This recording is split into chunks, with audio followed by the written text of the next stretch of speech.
এক দেশে এক রুটি বিক্রেতা ছিল। তার 7টি সুন্দর মেয়ে ছিল। তাদের মা ছোটবেলায় মারা যান, তাই এই গরিব মেয়েগুলো মা ছাড়া একা হয়ে পড়ে। রুটি বিক্রেতা যখন বাইরে যেত তখন তার 7টি মেয়ে পালা করে দুপুরের খাবার রান্না করত। তাদের প্রতিবেশী এক বিধবা মহিলা ছিল। তার স্বামী মারা গিয়েছিল এবং তার একটিই মেয়ে ছিল। প্রতিদিন যখন 7টি মেয়ে খাবার তৈরি করত তখন সেই বিধবা প্রতিবেশী ও তার মেয়ে তাদের কাছে যেত এবং আগুন চাইত। রুটি বিক্রেতার ছোট মেয়েটি তার বোনেদেরকে বলল, ওই মহিলাকে তাড়িয়ে দাও। কেন সে নিজের ঘরে আগুন রাখে না? সে আমাদের আগুন নিয়ে কি করবে? যদি আমরা তাকে আমাদের এখানে ঢুকতে দিই তাহলে সে আবার আসবে। তার বোনেরা বলল, তুমি কেন সবসময় ওই গরিব মহিলাটির সাথে ঝগড়া করো? তাকে একটু আগুন নিতে দাও। সেই বিধবা মহিলাটি চুলার কাছে যেত এবং কিছু কাঠ নিত। যখন কেউ তাকে দেখত না তখন সে দ্রুত এক মুঠো মাটি রুটি বিক্রেতার খাবারের হাঁড়িতে ফেলে দিত। তাদের মায়ের মৃত্যুর পর থেকে তারা নিজের হাতেই খাবার রান্না করত। তাই যখন খাবারে মাটি মিশে থাকতে দেখত তখন তারা ভাবত যে এটা তাদের ভুলের কারণেই হয়েছে। তারা সন্দেহ করত না যে কেউ ইচ্ছা করে মাটি দিয়েছে। তাই দিনের পর দিন খাবার নষ্ট হলেও তারা কাউকে দোষারোপ করত না। একদিন রুটি বিক্রেতা পাশের ঘরে গিয়ে তাদের ওপর নজর রাখল। সে দেখল তার 7টি মেয়ে খুব যত্ন করে খাবার তৈরি করে চুলার পাশে রাখছে। তারপর সে দেখল তার প্রতিবেশী বিধবা মহিলাটি দরজার কাছে এসে কিছু কাঠ চাইছে তার খাবার রান্নার জন্য। ছোট মেয়েটি রাগ করে তাকে তাড়িয়ে দিয়ে বলল, কেন আপনি নিজের কাছে জ্বালানি রাখেন না? কেন প্রতিদিন এখানে এসে আমাদের কাঠ নেন? সে তার বোনেদের বলল, এই মহিলাকে আর কাঠ দিও না, তাকে তার নিজের জন্য কাঠ কিনতে বলো। বড় বোনটি বলল, গরিব মহিলাটিকে কাঠ ও আগুন নিতে দাও, এতে আমাদের কোনো ক্ষতি হবে না।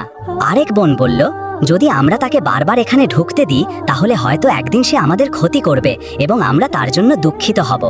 এরপর রুটি বিক্রেতা দেখল তার প্রতিবেশী বিধবা মহিলাটি খাবারের কাছে গিয়ে খুব ভালোভাবে কিছু কাঠ নিচ্ছে। যখন সে কাঠ নিচ্ছিল তখন সে প্রতিটি খাবারের হাঁড়িতে সামান্য মাটি ফেলে দিল।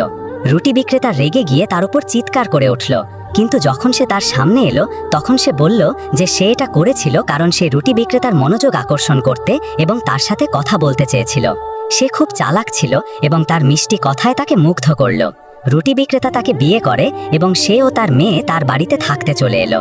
সেই স্ত্রী তার সৎ মেয়েদেরকে ঘৃণা করত এবং যদি সম্ভব হতো তাদের থেকে মুক্তি পেতে চাইত, যাতে তার মেয়ে তার সমস্ত সম্পত্তির মালিক হতে পারে এবং একটি বিশাল বাড়িতে রাজকুমারীর মতো থাকতে পারে।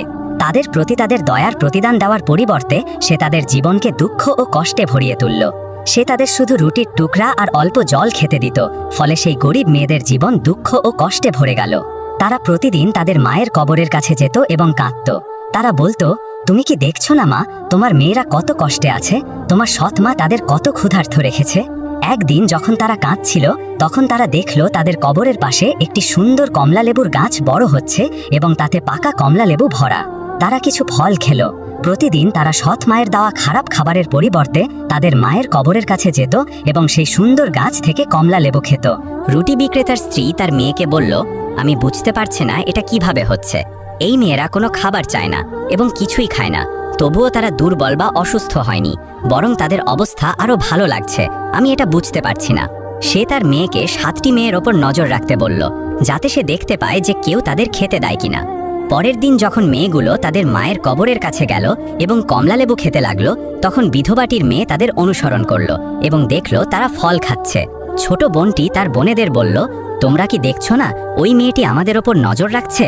আমাদের অবশ্যই ফলগুলো তার থেকে লুকিয়ে রাখতে হবে, না হলে সে গিয়ে তার মাকে সব বলে দেবে এবং এটা আমাদের জন্য খুবই খারাপ হবে।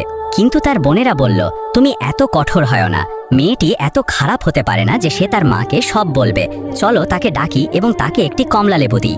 সে একটি কমলালেবু খাওয়ার সাথে সাথেই বিধবার মেয়েটি বাড়িতে ফিরে গেল এবং তার মাকে বলল, আশ্চর্যের কিছু নেই যে 7টি রাজকুমারী তোমার তৈরি খাবার খায় না। কবরের পাশে একটি কমলালেবুর গাছ আছে এবং তারা প্রতিদিন সেখানে গিয়ে তার ফল খায়। আমি একটি খেয়েছি এবং এটি আমার জীবনের সবচেয়ে ভালো ফল ছিল। এটা শুনে স্ত্রী খুব রেগে গেল। পরের দিন সে তার ঘরে থাকলো এবং রুটি বিক্রেতাকে বলল যে তার খুব মাথা ব্যথা হচ্ছে। রুটি বিক্রেতা খুব দুঃখ পেল এবং তার স্ত্রীকে বলল, আমি তোমার জন্য কি করতে পারি? সে বলল, এই মাথা ব্যথা কমানোর জন্য কেবল একটি জিনিস আছে। তোমার স্ত্রীর কবরের পাশে একটি কমলা লেবুর গাছ আছে। তোমাকে সেই গাছটি শেকড় সহ উপড়ে ফেলতে হবে এবং তার শেকড়গুলো জলে ফুটিয়ে সেই জল আমার মুখে একটু লাগিয়ে দিতে হবে। এটাই আমার মাথা ব্যথার ওষুধ। রুটি বিক্রেতা তার স্ত্রীর ইচ্ছানুযায়ী গাছটি শেকড় সহ উপড়ে ফেলল। শেকড়গুলো জলে ফোটানোর পর সেই জল তার মুখে লাগানোর পর সে বলল যে তার মাথা ব্যথা চলে গেছে এবং সে ভালো বোধ করছে।